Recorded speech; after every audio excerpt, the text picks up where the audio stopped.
Oke guys, sebelum masuk ke videonya kalian jangan lupa untuk klik tombol like-nya di bawah, dan kalian jangan lupa juga untuk klik tombol subscribe-nya itu yang warna merah teman-teman.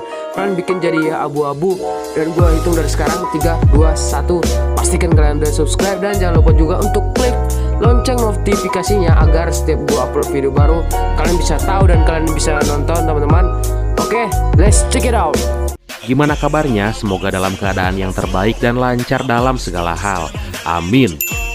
Kali ini kami sajikan film yang cukup seru, menceritakan tentang seorang anak muda unyu-unyu yang punya skill nyetir edun dan terjebak dalam jeratan misi perampokan demi untuk melunasi hutang-hutangnya. Semoga bisa menghibur, menemani kita bertangkurak ria bersama. Asik. So, seperti biasa, tanpa banyak cekak pamatuk alias ngoceh di awal, don't go anywhere.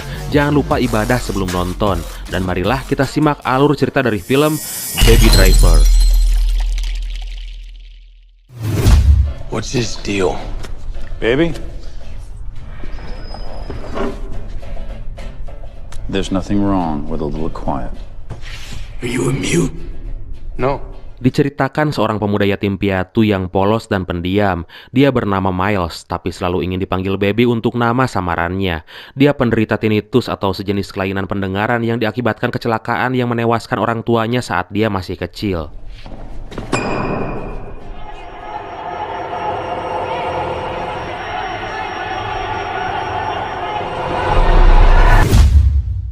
Kelainan pendengarannya itu mengharuskan dia untuk selalu memakai earphone dan selalu mendengarkan musik untuk meredam suara bising yang bisa mengakibatkan kupingnya berdengung. Sejak yatim piatu, dia hidup bersama ayah angkatnya yang tuli dan bisu serta lumpuh bernama Joseph. Tapi saat remaja ini, Baby punya kelakuan yang buruk dan diceritakan dia pernah mencuri mobil yang ternyata milik seorang mafia perampokan bank bernama Doc.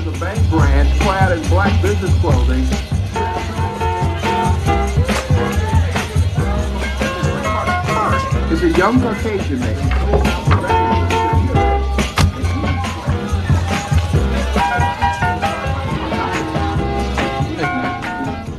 Karena kejadian itu, Doc ternyata malah mengagumi keahlian Baby dalam menyetir saat dulu mencuri mobil Mercy-nya, yang kemudian sekarang melibatkan Baby dalam setiap aksi perampokan dengan menjadikannya sebagai sopir untuk bisa melunasi hutang ganti rugi mobilnya yang dulu telah dicuri oleh Baby. One more job and we're straight.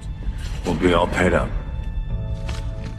Targetnya kali ini yaitu Bank Atlanta, dan Baby hanya bertugas untuk membawa kelompok perampok yang dipimpin oleh Doc agar bisa kabur dari kejaran polisi. Dan marilah kita saksikan aksinya.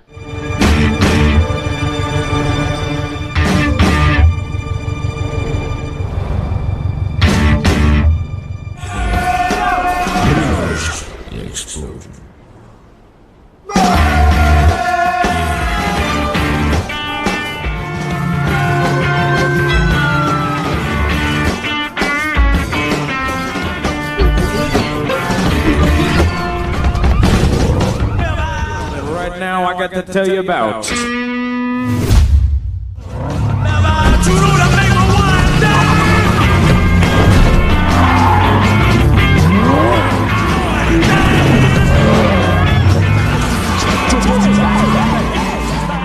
Dan misi kali ini dia lakukan dengan 3 orang tim lain, yaitu Buddy bareng pacarnya yang seksi amburahoy bernama Darling, dan yang terakhir Griff yang belagu dan sangat meremehkan Baby yang pendiam. Dengan menggunakan mobil Subaru WRX, Baby all out menggunakan keahliannya dan akhirnya berhasil lolos dari kejaran polisi.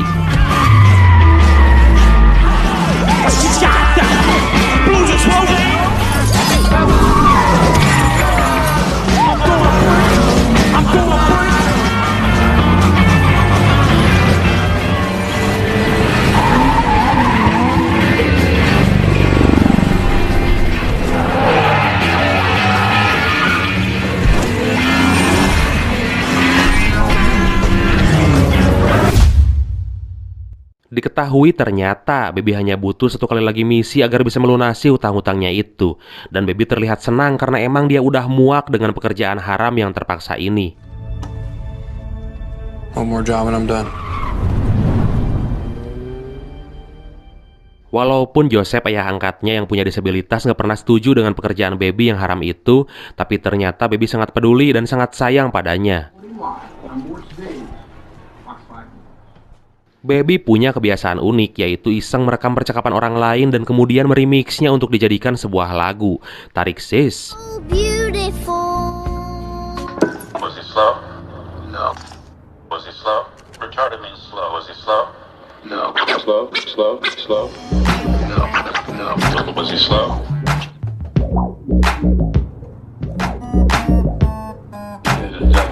Devil behind the wheel. Was he slow? Dia juga rutin datang ke sebuah restoran di mana dulu mendiang ibunya pernah bekerja di sana. Dan saat itu dia bertemu dengan pegawai baru yang membuatnya terpesona. Wanita itu bernama Deborah. Mereka punya kesamaan sebagai penyuka musik dan sepertinya mereka saling jatuh cinta. Tapi belum mampu saling ungkapkan, ya baru sekedar kenalan dan PDKT gitulah. What can I get you this fine morning? You are so beautiful. Hello? Hello, testing. Whoa, are you recording this? Baby, oh, baby, I love to call you baby. You're in. I'll be there. Dan akhirnya misi terakhir Baby untuk bekerja dengan Doc akan dimulai. Timnya yaitu Beth, si porongos yang punya karakter sombong dan keji. Kemudian Eddie dan Jedi, dia orang Asia spesialis perampokan rumah. Your tattoo says hat. Yeah. The driver's supposed to be the eyes and the ears. Yeah, but you feel me. He's got tinnitus. what? Kali ini mereka akan merampok uang bank dalam mobil anti peluru. Baby yang kadang diremehkan dan dibully karena kebiasaan anehnya yang selalu mendengarkan musik, walau sebetulnya dia adalah anak yang jenius. You lay down your whole play. He ain't even listening.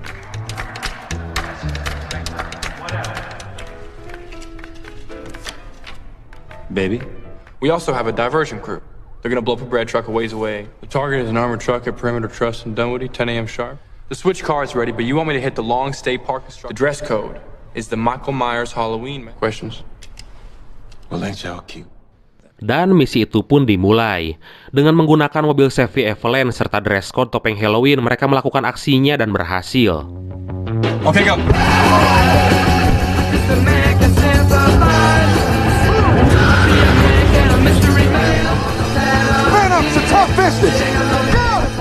Tapi saat akan kabur, mereka sempat dihadang oleh seseorang misterius yang berusaha mengejar mereka.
Akhirnya mereka berhasil lolos dan kemudian membawa uang hasil rampokan ke markas Doc.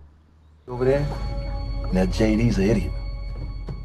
Dan seperti biasa, Baby disuruh membeli kopi saat mereka melakukan pembagian uang. Oh, you looking for JD?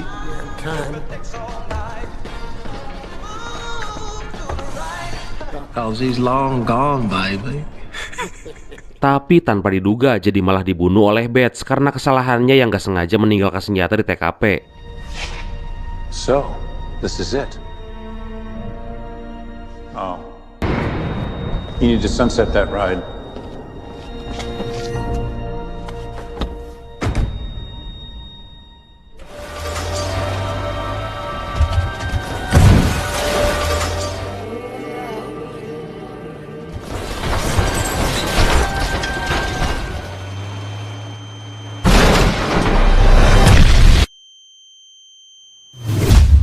Lalu Baby yang emang naksir sama Deborah mencoba kembali mendatanginya dan untuk pertama kalinya mereka pun berkencan. You like music?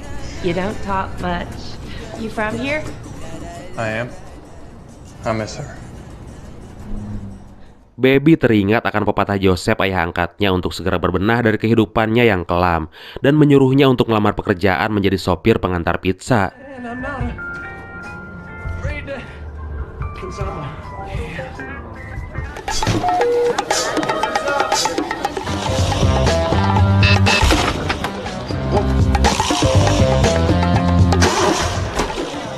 That was fast. Dan untuk pertama kalinya, Baby mendapatkan uang halal dari hasil kerjanya. Baby kemudian mengajak Deborah ke sebuah tempat yang spesial, restoran mewah yang dia ketahui saat menguping percakapan Buddy dan Darling. Tapi tanpa diduga, dia malah bertemu dengan Doc yang saat itu kembali mengajaknya untuk melakukan sebuah misi yang katanya terakhir, karena menganggap Baby adalah sumber keberuntungan baginya. Walaupun pada awalnya Baby menolak karena udah pengen insaf, tapi Doc mengancamnya karena dia mengetahui semua latar belakang Baby dan pacarnya, maka dengan sangat terpaksa dia nggak bisa menolaknya. Ryan? Now it's time to profit. This is the fun bit, baby. So what's it gonna be? Behind the wheel or in a wheelchair?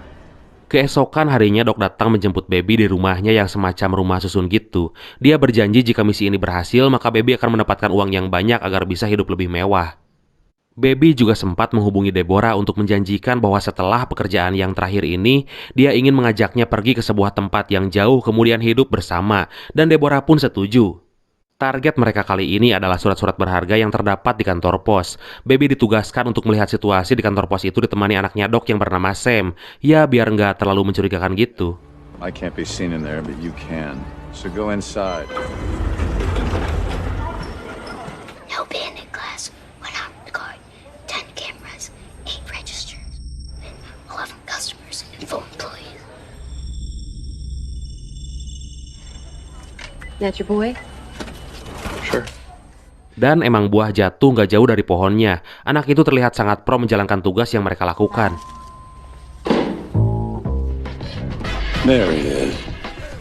Seperti biasa mereka melakukan briefing sebelum beraksi. Ternyata anggota timnya saat itu adalah orang-orang yang terpilih, yaitu Buddy dengan pacarnya Darling, juga si arogan Bets. Baby drives bats around the loading dock. Are we in bed together now? Watch your mouth. It's my lady you're talking to. Watch your mouth. I watch what I wanna watch. Doc yang menjadi otak perampokan demi kelancaran misi ini ngasih perintah untuk ngambil senjata di tempat rekannya.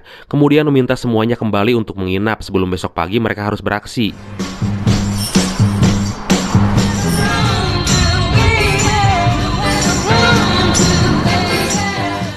Dan mereka pun berangkat ke tempat rekan Doc untuk ambil senjata. Semua seakan baik-baik aja hingga setelah mereka berkumpul, Bets yang ngerasa curiga dengan komplotan pemasok senjata itu, yang ternyata di antara mereka adalah mantan polisi. Hingga tiba-tiba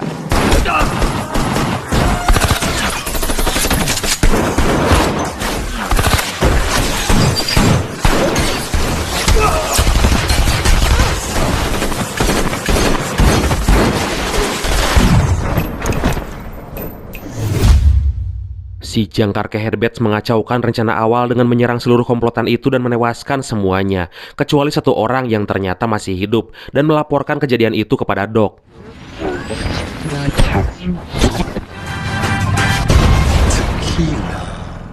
Dari sana semua tim berada dalam misi yang di luar rencana awal, seakan-akan mereka dalam situasi yang gak baik. Kemudian Bets menyuruh Baby berhenti di sebuah restoran yang ternyata itu adalah restoran tempat kerja Deborah. Stop up here. When something is wrong. Baby yang terlihat serba salah seolah-olah menunjukkan isyarat kepada Deborah bahwa saat itu dia sedang dalam masalah dan pura-pura nggak mengenalnya. Sementara semua tim saat itu menunjukkan kekacauan dan Bets yang emang perampok keji itu berniat untuk membunuh semua karyawan restoran hanya karena dia nggak mau bayar. Buah edan. You guys perfectly do. Money, sex, drugs. I got this. Okay. Make sure you tip the nice lady. Tapi akhirnya Baby berhasil merubah situasi, kemudian sempat ngasih pesan sama pacarnya untuk merencanakan pergi dari kota itu nanti jam 2 pagi. Dan semuanya pun kembali ke markas. Ternyata Doc yang tahu kejadian pembunuhan rekannya itu akhirnya ngasih keputusan untuk membatalkan misi ini. Well, your contacts was cops, Doc. I know. Go home, job's off. Whoa, Tapi Bates yang ternyata diketahui nama aslinya adalah Leon tetap kekeh ingin melanjutkan misi walaupun semua tahu dia pandai berbohong demi kepentingan pribadinya. Dan pada akhirnya semua tim setuju untuk melakukan aksi perampokan itu besok pagi. I said we all get some sleep. Get ready for this fucking thing. Baby yang akan menepati janji menjemput Deborah jam 2 pagi itu ternyata digagalkan oleh timnya, yang emang udah curiga dengan gelagatnya.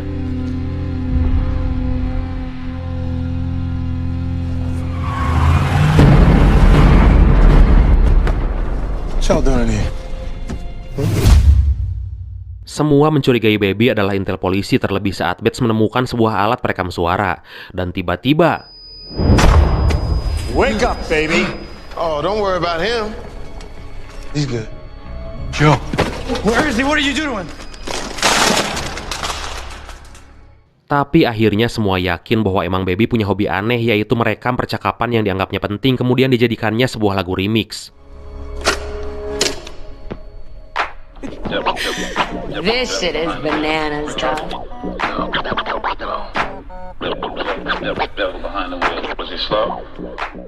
Singkat cerita, pagi yang akan menjadi hari paling menegangkan itu datang dan semua tim langsung menuju ke lokasi target, yaitu kantor pos kota.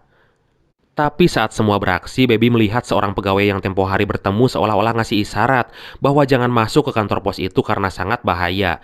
Hingga tiba-tiba...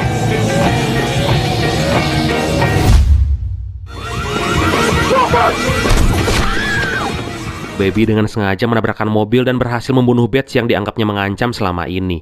Kemudian semuanya mencoba kabur dari kejaran polisi. What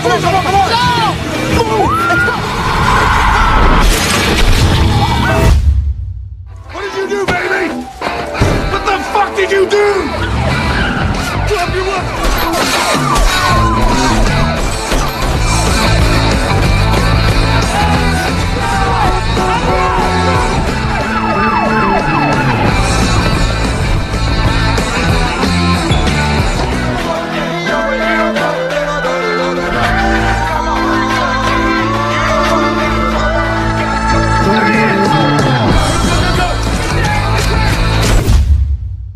Hingga saat semua terpojok dan terjadi baku tembak, akhirnya Darling terkena tembakan polisi dan meninggal di tempat.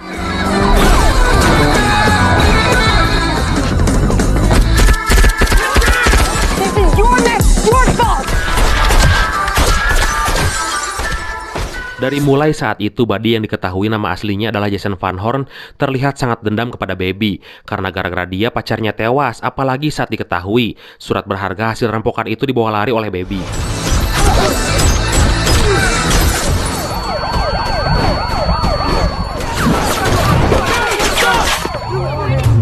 Get out of the car! Get out of the car, lady! I'm sorry, ma'am. Baby langsung menuju rumah yang ternyata kondisinya udah berantakan gara-gara dijarah oleh timnya tadi malam. Kemudian menitipkan Joseph di salah satu rumah warga dengan harapan ada yang mau mengurusnya.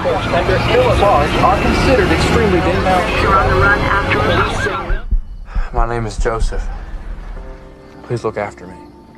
Thank you. Spread to the end. I like frozen peas and meatloaf and white bread.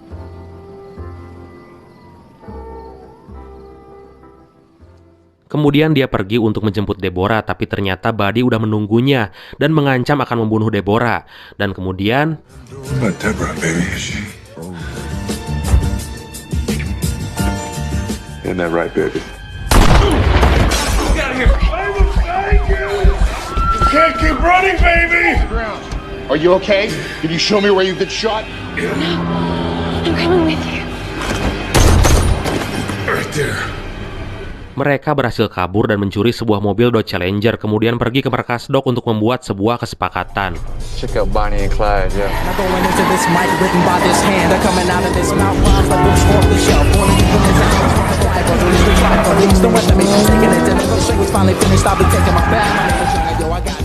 Dia hendak menukar surat berharga hasil rampokan itu dengan kaset-kaset rekaman miliknya yang saat itu disita Doc. Walaupun awalnya Doc menolak, tapi setelah melihat Deborah, akhirnya Doc luluh dan merasa iba padanya. It's okay. Let's go. There's nothing I can do for you, kid. Okay, go get your fucking tape. Tapi saat mereka hendak pergi, tiba-tiba It's going to take more than a cassette to get you two out.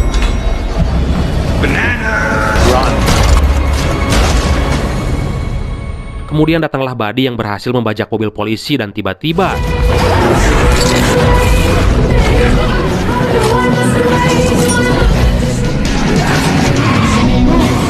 Doc tewas tertabrak. Baby juga Deborah terus dikejar oleh Buddy dengan aksi yang sangat edun banget. Kemudian Baby berhasil mendorong mobil Buddy hingga jatuh dari atas gedung.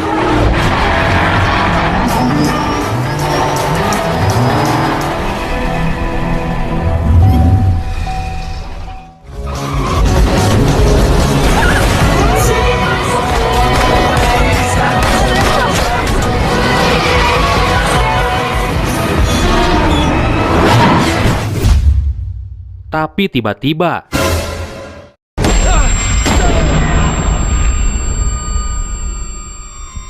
hingga saat Deborah berusaha menolongnya, akhirnya si tengkorak Buddy berhasil dilumpuhkan dan akhirnya matelah kaulai. Singkat cerita, mereka kabur berniat meninggalkan kota itu. Di tengah jalan, Deborah memutar lagu rekaman mendiang ibunya Baby yang dulunya emang seorang penyanyi, dan itu berhasil membuat pendengaran Baby sembuh. I'm easy like Sunday morning. That's why I'm easy. Hingga saat mereka memasuki sebuah jembatan, tiba-tiba mereka dikepung oleh polisi. Dan akhirnya Baby ditangkap kemudian ditahan atas ulahnya selama ini. You don't belong in this world. Not happy when I try to fake it. I'm easy like Sunday morning. Singkat cerita, saat persidangan banyak saksi yang meringankan, dan Baby hanya divonis 5 tahun penjara dari tuntutan 25 tahun. He made a mistake when he was younger. Actually said I'm sorry. It was never his fault. He's got a good heart. He didn't deserve what happened to him. Hari demi hari pun berlalu dan akhirnya tibalah waktunya Baby keluar dari penjara. Dia dijemput oleh Deborah yang selama ini setia menunggunya. Dan akhirnya Your real name is Miles. Tamat. Pesan yang bisa kita ambil dari film kali ini adalah janganlah tertipu oleh sifat dan penampilan seseorang. Jangan dikira orang pendiam itu adalah orang yang lemah. Kadang orang yang diam saat dilecehkan dan disakiti itu sebenarnya dia lagi mengincar titik lemahmu. Waspadalah, waspadalah.